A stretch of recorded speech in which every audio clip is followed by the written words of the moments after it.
Hi friends, നമസ്കാരം. Krishna's story ടൈമിലേക്ക് എല്ലാവർക്കും സ്വാഗതം. ശ്യാമവർണ്ണൻ കഥ കേൾക്കാം. ശ്യാമവർണ്ണൻ കേൾക്കുന്ന എല്ലാവർക്കും ഹൃദയം നിറഞ്ഞ നന്ദി അറിയിക്കുന്നു. എല്ലാവർക്കും ഭഗവാന്റെ അനുഗ്രഹാശിസുകൾ ഉണ്ടാകട്ടെ എന്ന് പ്രാർത്ഥിക്കുന്നു. ഇന്നത്തെ ഭാഗത്തിലേക്ക് ഓം ശ്രീകൃഷ്ണ പരമാത്മനേ നമഃ.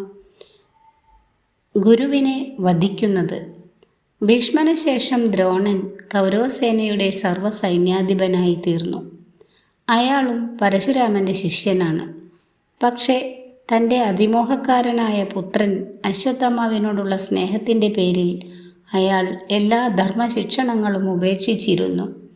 ദ്രോണൻ സൈന്യാധിപനായപ്പോൾ യുദ്ധത്തിൻ്റെ നിയമങ്ങളെല്ലാം വളച്ചൊടിക്കപ്പെടുന്നു. പക്ഷേ ശിഖണ്ഡിയെ യുദ്ധഭൂമിയിലേക്ക് കൊണ്ടുവന്നതുവഴി പാണ്ഡവരാണ് അത് തുടങ്ങിവെച്ചതെന്ന് അയാൾ തൻ്റെ പ്രവൃത്തിയെ ന്യായീകരിക്കുകയും ചെയ്യുന്നുണ്ട്. കൗരവ യോദ്ധാക്കളെ കൊണ്ട് അഭിമന്യുവിനെ വലയം ചെയ്യിച്ച് അഭിമന്യു പലർക്കെതിരെ ഒറ്റയ്ക്കാണ്, തൊഴിലിലെ തുടക്കക്കാരനെതിരെ അനുഭവസമ്പന്നർ എന്നതുപോലെയാണ് എന്ന യാഥാർത്ഥ്യം അവഗണിച്ച് ദ്രോണൻ അയാളുടെ വധം നടപ്പിലാക്കുന്നു. അയാൾ പിന്നീട് അർജുനനു വേണ്ടി കർണൻ നീക്കിവെച്ചിരുന്ന അയാളുടെ മാരകമായ ശക്തി ആയുധം ഭീമൻ്റെ പുത്രനായ ഘടോത്കചനെതിരെ പ്രയോഗിക്കുവാൻ കർണനെ പ്രേരിപ്പിച്ചു. ഇത് കർണൻ എളുപ്പത്തിൽ ആക്രമിക്കപ്പെടുവാൻ തക്കവിധമുള്ള അവസ്ഥ ഉണ്ടാക്കി. പക്ഷെ ദ്രോണൻ അതേക്കുറിച്ച് ശ്രദ്ധിച്ചതേയില്ല. യുദ്ധത്തിൽ ദ്രോണൻ അതിഘോരനായിരുന്നു.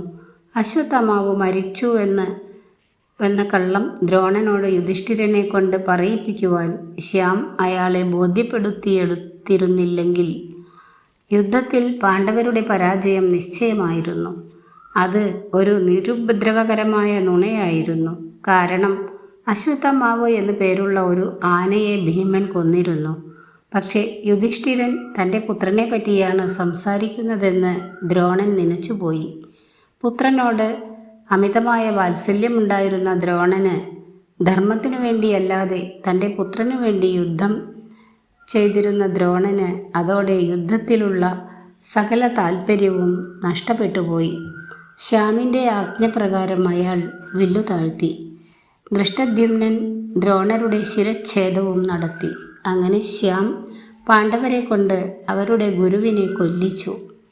ഒരു അധ്യാപകനാകാതെ യോദ്ധാവാകാൻ തീരുമാനിച്ചതുവഴി ദ്രോണൻ വർണ്ണധർമ്മം ലംഘിക്കുന്നു.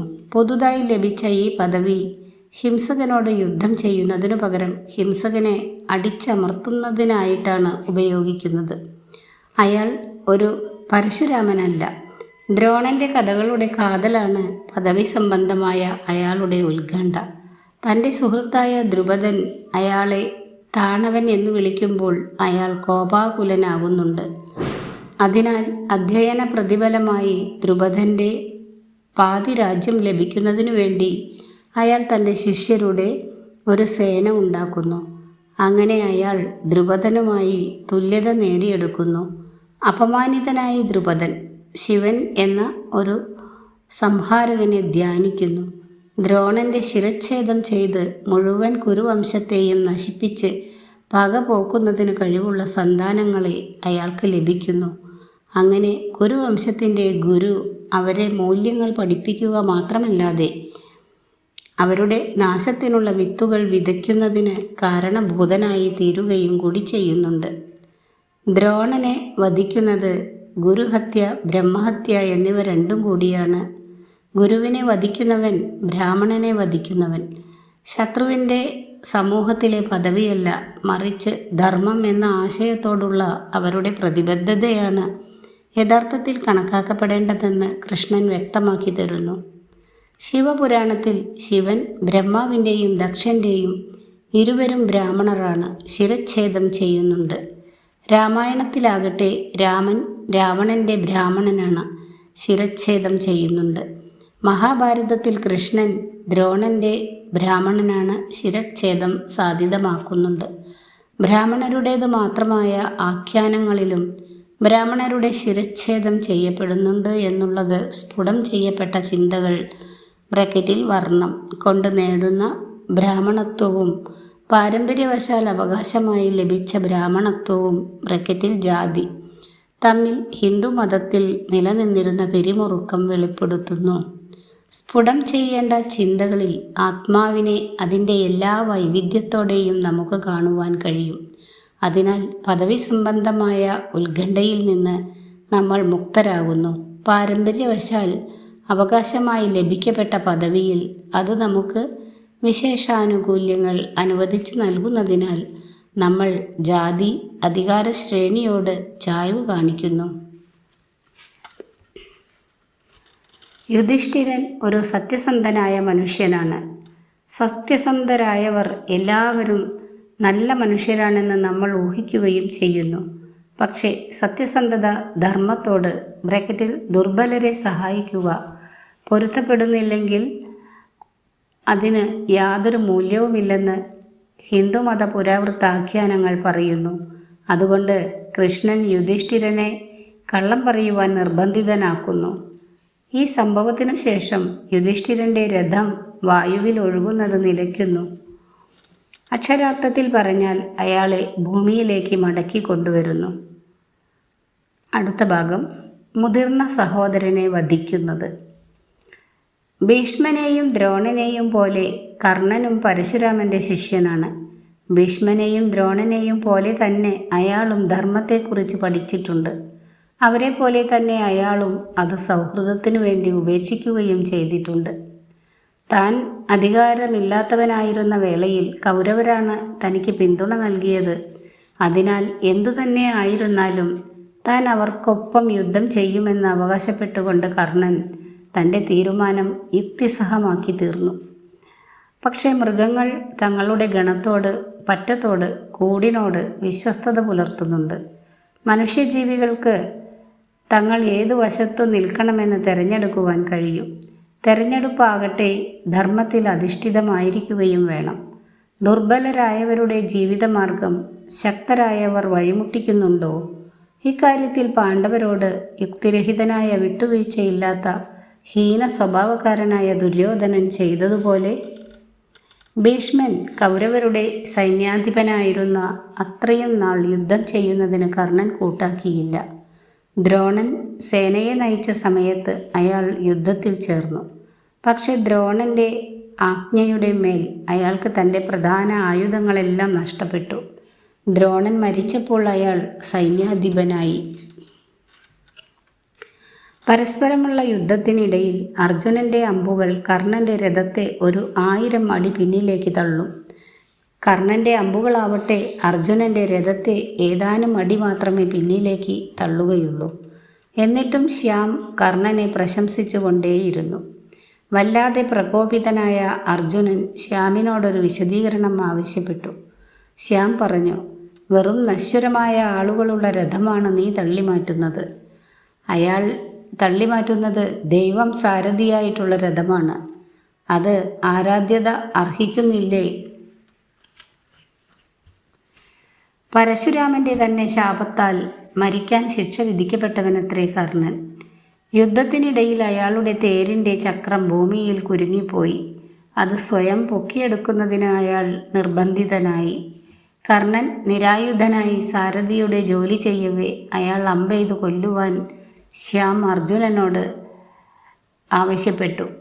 അങ്ങനെ ഒരു വില്ലാളി വീരനായി മരണം വരിക്കുവാൻ ആഗ്രഹിച്ച തേരാളിയുടെ പുത്രൻ ഒരു തേരാളിയുടെ ചുമതല ചെയ്യുന്നതിനിടയിൽ തന്നെ മരണപ്പെടുന്നതിനിടയായി. പാണ്ഡവർ തങ്ങളുടെ തേരാളിയുടെ പുത്രൻ എന്ന് വിളിച്ച്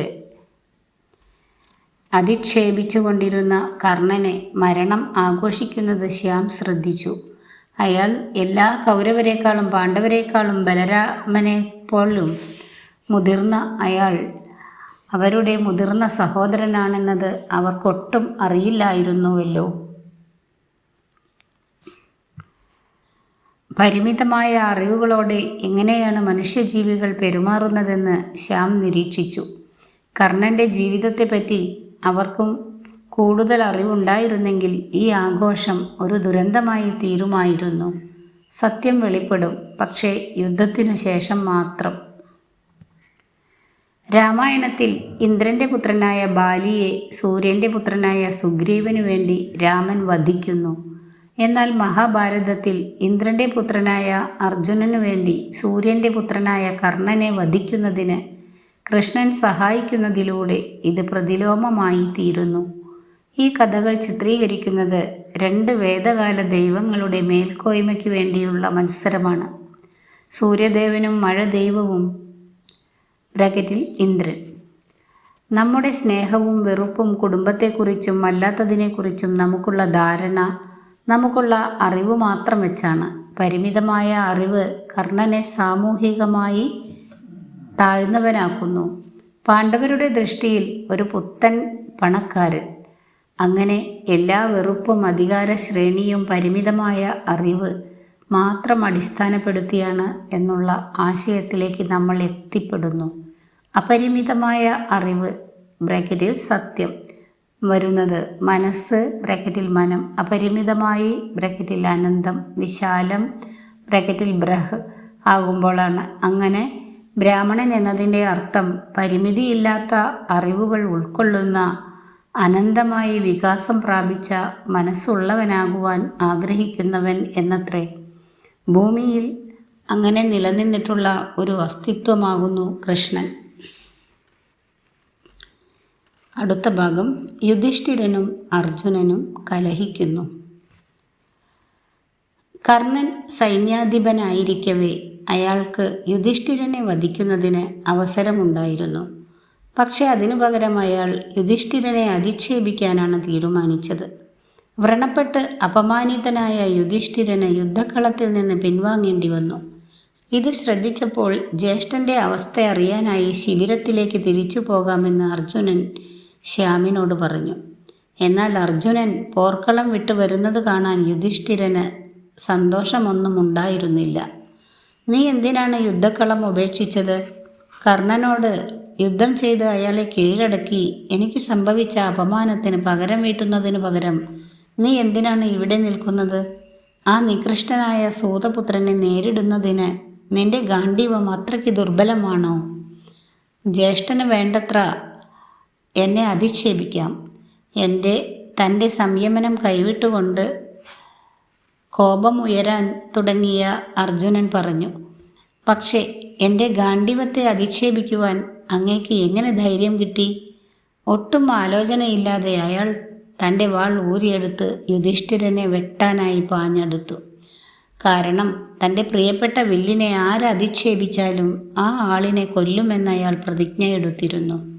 താൻ എന്താണ് ചെയ്യുവാൻ ഭാവിച്ചതെന്ന് അർജുനന് തിരിച്ചറിയുമാറ് ശ്യാം പറഞ്ഞു വന്ന് അർജുനനെ പിടിച്ചു നിർത്തി. എനിക്ക് എൻ്റെ പ്രതിജ്ഞ പാലിക്കേണ്ടതുണ്ട്. പിന്നെ എൻ്റെ സഹോദരൻ്റെ നേരെ വാൾ ഉയർത്തിയതിന് എനിക്ക് എന്നെ തന്നെ വധിക്കുകയും വേണം.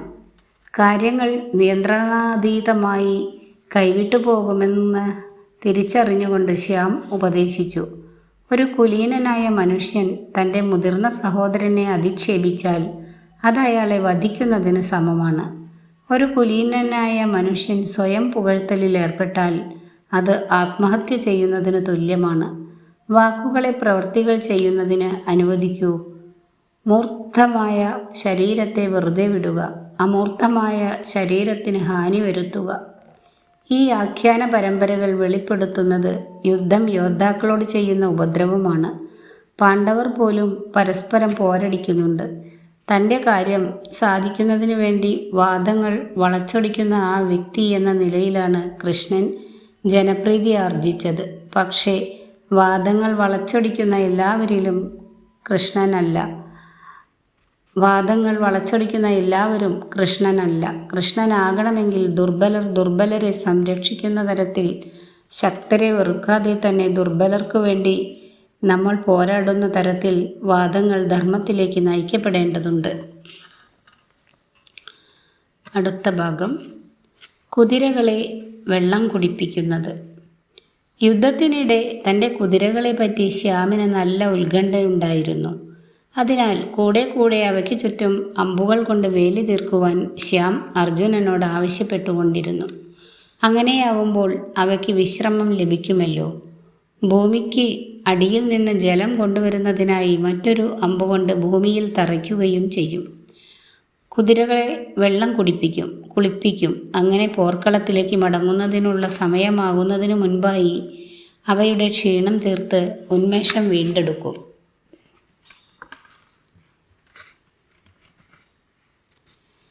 എല്ലാ കാര്യങ്ങളും പരിഗണിക്കുമ്പോൾ ജീവിതം മരണത്തിനേക്കാൾ പ്രാധാന്യമുള്ളതാണ്. വസ്തുവകൾക്ക് വേണ്ടി മനുഷ്യജീവികൾ പരസ്പരം വധിക്കുമ്പോൾ മനുഷ്യരുടെ അതിമോഹങ്ങൾക്ക് വേണ്ടി വിന്യസിച്ചിരിക്കുന്ന, അതേപ്പറ്റി യാതൊരു സൂചനയുമില്ലാത്ത കുതിരകളുടെ ദാഹത്തെക്കുറിച്ച് കൃഷ്ണൻ അസ്വസ്ഥനാകുന്നു. കൃഷ്ണനെ അർജുനൻ്റെ സാരഥി, പാർത്ഥസാരഥി ആയി സങ്കല്പിച്ചിട്ടുള്ള ചുരുക്കം ചില ക്ഷേത്രങ്ങളിലൊന്ന് ചെന്നൈയിൽ ഉണ്ട്. ഇവിടെ കൃഷ്ണൻ അഭിമാനപൂർവ്വം മീശ വെച്ചിട്ടുണ്ട്. കയ്യിൽ ഒരു ശംഖും പിടിച്ചിട്ടുണ്ട്. ശ്യാമിൻ്റെ വേഷം. അടുത്ത ഭാഗം. ഒരു ദിവസം പോരാളികൾ യുദ്ധത്തിനു വേണ്ടി തയ്യാറെടുക്കുമ്പോൾ തൻ്റെ മയിൽപ്പീലി കണ്ട് പിടിക്കുവാൻ കൃഷ്ണൻ തലങ്ങും വിലങ്ങും ഓടുന്നത് നോക്കി നിന്ന യുധിഷ്ഠിരൻ ചോദിച്ചു, നമ്മൾ ഈ മഹത്തായ യുദ്ധം ചെയ്യുമ്പോൾ അങ്ങേക്ക് എങ്ങനെയാണ് വേഷത്തെക്കുറിച്ച് ഇത്രയധികം ഉത്കണ്ഠയുണ്ടാകുവാൻ സാധിക്കുന്നത്? ശ്യാം പുഞ്ചിരിച്ചുകൊണ്ട് പറഞ്ഞു, യുധിഷ്ഠിരാ, ഇത് നിനക്ക് ധർമ്മത്തിലേക്കുള്ള പ്രയാണമാണ്. ഞാൻ ദിവസത്തിൻ്റെ ഓരോ നിമിഷവും ധർമ്മത്തിലാണ് ജീവിക്കുന്നത്. അതുകൊണ്ട് സൗന്ദര്യബോധം നീതിന്യായത്തിനും ധർമ്മശാസ്ത്ര സംഹിതയ്ക്കും സദാചാരത്തിനും ഒപ്പം തന്നെ നിൽക്കും. അവ ഏകകാലികമാണ്, അനുക്രമമായി വരുന്നതല്ല. ധർമ്മം ഒരു വെറും ബാഹ്യമായ ഉദ്ദേശം മാത്രം അല്ലാതാകുമ്പോൾ, നിലനിൽക്കുന്നതിൻ്റെ ഒരു രീതിയാകുമ്പോൾ നിനക്കത് തിരിച്ചറിയുവാൻ സാധിക്കും. യുദ്ധത്തിലേക്ക് നയിക്കുന്ന മനുഷ്യൻ്റെ കോപത്തിൻ്റെ വ്യക്തതയിലേക്ക് ശ്രദ്ധ ക്ഷണിക്കുന്നതിനുള്ള ഒരു നാടോടിക്കഥ ആസ്പദമാക്കിയുള്ളതാണ് ഈ കഥ. കൃഷ്ണഭക്തിയിൽ ധീരത (വീരരസം) എന്ന വികാരം സ്നേഹം (ശൃംഗാരം) എന്ന വികാരത്തേക്കാൾ താഴ്ന്നതാണ്.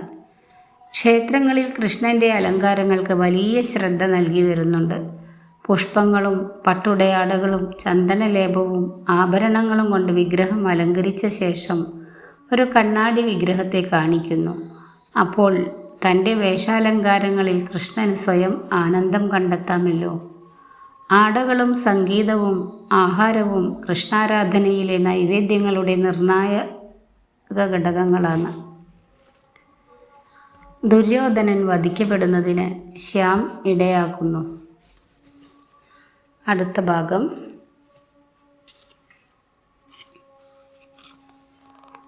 കർണനു ശേഷം ശല്യർ കൗരവരുടെ നേതാവായി. അയാൾ യുധിഷ്ഠിരനാൽ വധിക്കപ്പെട്ടു. പക്ഷേ 98 കൗരവരെ കൊന്ന ഭീമൻ ആദ്യം ദുശാസനനെയും പിന്നീട് ദുര്യോധനനെയും വധിച്ചതോടെ യുദ്ധം യഥാർത്ഥത്തിൽ ഒരു പരിസമാപ്തിയിലേക്കെത്തി.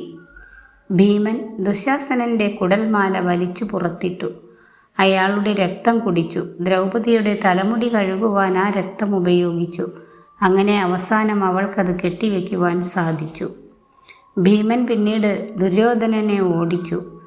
തടാകത്തിൻ്റെ നടുവിൽ ജലത്തിൽ ഒളിച്ചിരിക്കുന്ന അയാളെ പിടികൂടി. പിന്നീട് നടന്ന ദ്വന്ദ്വയുദ്ധത്തിൽ ദുര്യോധനൻ്റെ തുടയിൽ അയാളുടെ എളുപ്പത്തിൽ പരിക്കേൽപ്പിക്കപ്പെടാവുന്ന ശരീരഭാഗത്തിൽ അടിക്കണമെന്ന് ഭീമന് അടയാളം കൊടുത്തുകൊണ്ട് ശ്യാം തൻ്റെ തുടയിൽ തട്ടി.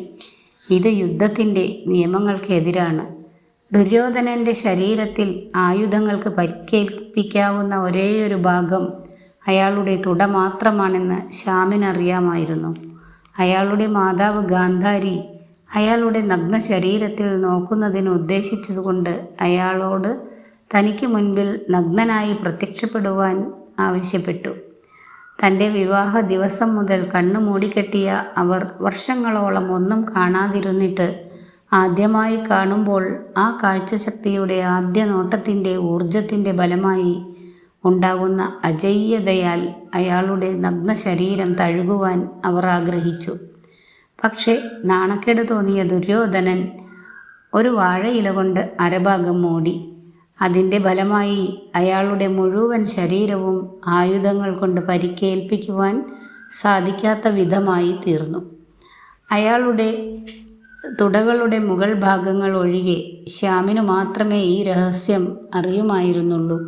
അത് ഭീമനും ആയി പങ്കുവയ്ക്കുകയും ചെയ്തു. അങ്ങനെ ഏറ്റവും മുതിർന്ന കൗരവനെ വധിക്കുന്നതിനും ദ്രൗപദിയെ ചൂതാട്ടശാലയിൽ വെച്ച് അധിക്ഷേപിച്ച എല്ലാവരെയും വധിക്കുമെന്നുള്ള തൻ്റെ പ്രതിജ്ഞ നിറവേറ്റുന്നതിനും ഭീമനെ ശ്യാം പ്രാപ്തനാക്കി.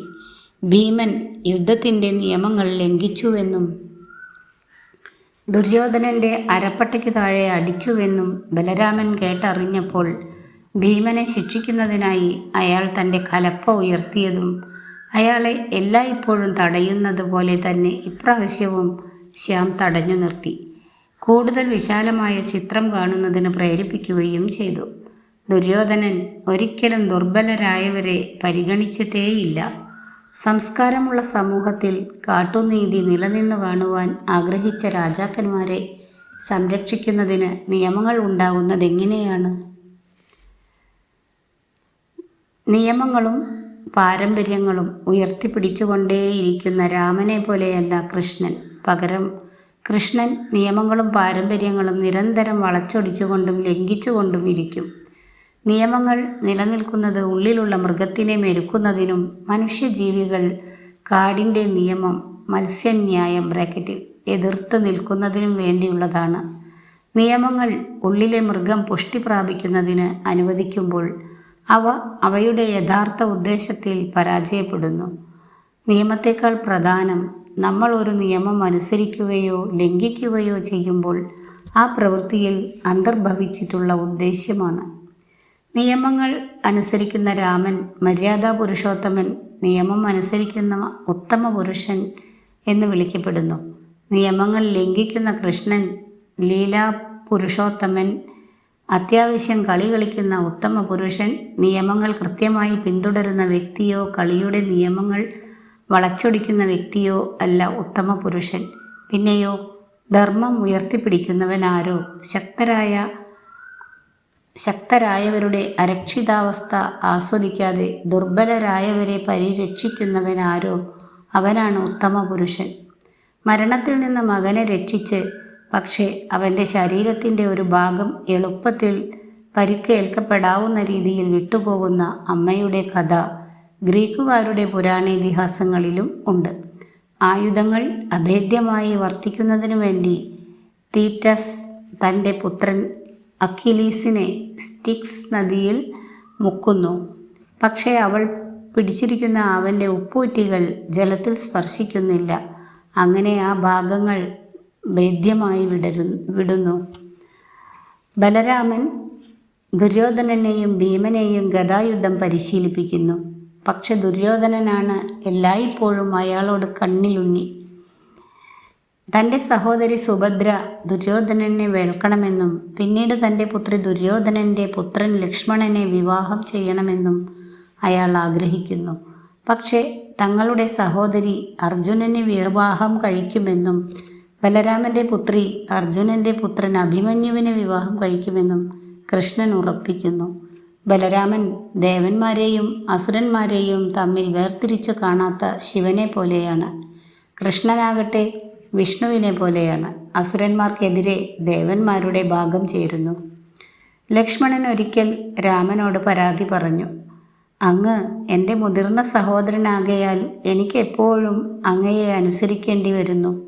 അങ്ങയുടെ അടുത്ത ജന്മത്തിൽ മുതിർന്ന സഹോദരൻ ഞാനാകുവാൻ അനുവദിക്കണം.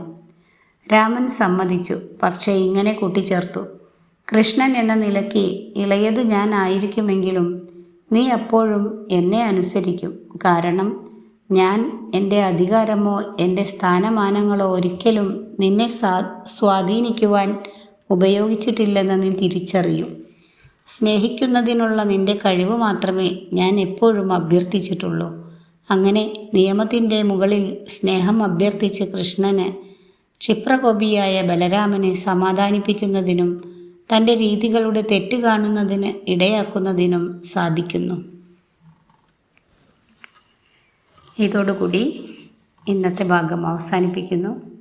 അടുത്ത ദിവസം ശ്യാമിൻ്റെ പ്രതിരോധങ്ങൾ എന്ന ഭാഗം കേൾപ്പിക്കാം. വീഡിയോ ഇഷ്ടമായാൽ എല്ലാവരും ഒന്ന് ലൈക്ക് ചെയ്യുക, സബ്സ്ക്രൈബ് ചെയ്യാത്തവരെല്ലാം സബ്സ്ക്രൈബ് കൂടി ചെയ്യുക. ശ്യാമവർണ്ണൻ എന്ന ഈ പുസ്തകത്തിൻ്റെ രചയിതാവ് ദേവദത്ത് പട്നായിക്. മലയാളത്തിലുള്ള വിവർത്തനം Sreelatha S. Audio Krishnakumari. Thank you.